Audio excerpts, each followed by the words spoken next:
бүхэндээ энэ өдрийн мэндийг хүргэе. Би түрүүчийнхаа бичлэгээр та юун дээр анхаарлаа төвлөрүүлж байна вэ гэдэг сэдвээр ярьсан байгаа. Тэгэхээр өнөөдрийнхөө бичлэгийг энэхүү сэдв дээрээ тулгуурлаад ганц хоёр маш чухал хэлэх зүйл байна. Бид юуд анхаарлаа төвлөрүүлж удаан хугацаагаар төвлөрүүлэн тэр төвлөрүүлж байгаа зүйл маань худлаач бай, үнэнч бай хамаагүй бид түндээ итгэж эхэлдэг. Жишээлбэл танд ийм байдал тохиолдож байсан уу? Заримдаа бид хэн нэгэнд буруу санаад түүн дээр дахин анхаарлаа төвлөрүүлснээр бүр түндээ итгэхэд ямар нэгэн үйл түүнийхээ дагуу хийж өргөдөг. Тэгээ бүр сүүлд нь тэр бодол маань шал худлаа байсныг олж мэдээд тэгээ түүний дагуу хийсэн тэр тэнэг үйлдэл ботхоос бүр ичих шиг болдог шүү дээ тий. Надад ийм байдал хэд хэдэн удаа тохиолдож байсан л та.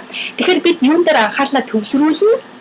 Тэр төвлөрүүлж байгаа зүйл бодит амьдрал дээр бодитоор болж өнгөрсөн ч бай, үгүй ч бай бид түүнийгээр шууд бодитоогоор мэдэрч түүндээ итгэж эхэлдэг гэж болно. Яагаад гэвэл бидний тарих биднийг төсөөлөд байна уу? Эсвэл анхаарлаа зөвхөн төвлөрүүлээд байна уу? Эсвэл үйлдэл хийгээд байна уу? Бодиттой байна уу? Үгүй байна уу гэдгийг ялгаж салахгүй шууд хүлээж авдаг.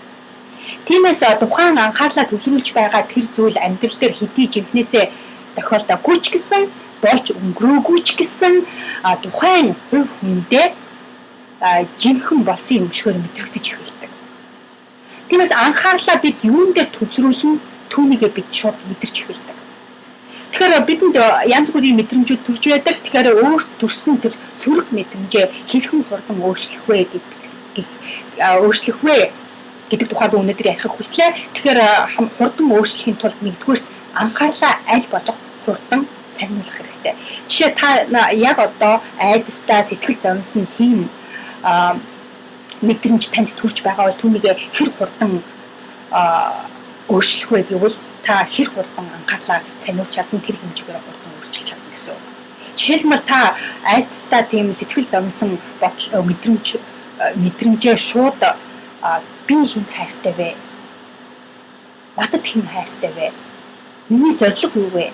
Миний хүсэл мөрөөдөл юу вэ гэдэг дээр шууд анхаарлаа төвлөрүүлснээр бидний тэр айдастаа сэтгэл зовсон мэдрэмж тэр дороо өөрчлөгддөг. Анхаарлаа сарниулангад бидний нөгөө мэдрэмж шууд алга болоход таач гэсэн анзаарах болно. Тэгэхээр оролдоод үзээрэй. Бид энэхүү анхаарлаа ингэж хурдан өөрчлөгдөхийг мэдсэн ч түүндээ итгэдэггүй байсан ч юм уу эсвэл үүний тухай огт мэдээгүй эсвэл сонсоогүй байсан учраас бид тэр сөрөг мэдрэмжээ удаан хугацаагаар тээж явдаг. Тэгэхээр хоёрдугаарт өөрөөсөө асууж байгаа асуултаа маш зөв тавих хэрэгтэй. Өөрөөсөө ямар асуудаг вэ гэвэл бид өдрийн турш дотроо юм бодож байдаг. Тэгээд эдгээр бодлуудын ихэнх нь бид өөрсдөө асуулт асууж түүндээ хариулах журмаар үүсч байдаг гэж болно. Жишээлбэл бол би үүнийг өнөөдөр хийх үү болох уу? За яадаг юм бэлээ? Юу хийх юм бэлээ? Энэ юу гэсэн үг вэ? Яаж хийх вэ? Яагаад надад ийм юм тохиолддог ч гэдэг юм уу? Бид байнга өөрсдөөсөө дотроо асуулт асууж байдаг. Тэгээд түүнийхээ дагуу бид хариулж, түүний дагуу бидний бодол үүсч, түүний дагуу бидний итгэл гарч ирж үйлдэл хийж байдаг гэж байна. Тэгэхээр бид ихэнх тохиолдолд өөрөөсөө энэ асуух асуултуудаа маш буруу сонгодог.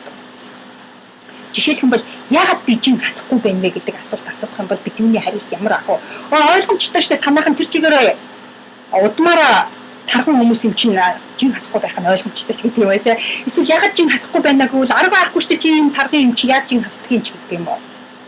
Түүний оронд яавал би жин хасах вэ гэдэг асуултыг өөртөө тавих юм бол бидний хариулт ямар байх вэ гэвэл тухайн асуудлыг шийдвэрлэхэд чиглэж байна. Хэрвээ бид буруу асуулт асууснаар тухайн асуудлыг улам хүндрүүлж түндээ орогдож өөрийгөө зовно гэсэн. Жишээлбэл яагаад хүмүүс намайг тоохгүй байна гэх юм бол арга байхгүй шүү чи тийм тоогдох хүн юм уу гэдэг тийм хариулт гарч ирнэ те. Харин намайг хэн тоож байна гэж асуух юм бол тоож байгаа хүмүүсүүд дээр анхаарлаа төвлөрөх жишээтэй.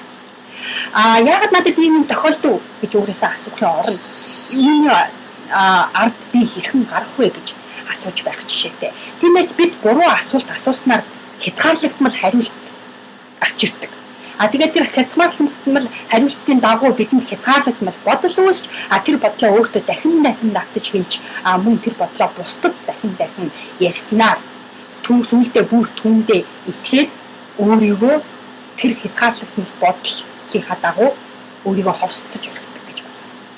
Тэгэхээр өнөөдрөөс эхлээд өөрийгөө ховсдохоо зогсоож анхаарлаа өөрийнхөө үнэн зөвийг олж тогтооход чиглүүлж Энэхүү худал хязгаарлагдмал бодлуудаасаа өөрийгөө чөлөөлж өөрийнхөө гайхамшигыг тодорхойлцгаая найзуудаа. Тэгэхээр та бүхэндээ амжилт хүсье. Дараагийн видео бичлэг хүртэл баярлалаа.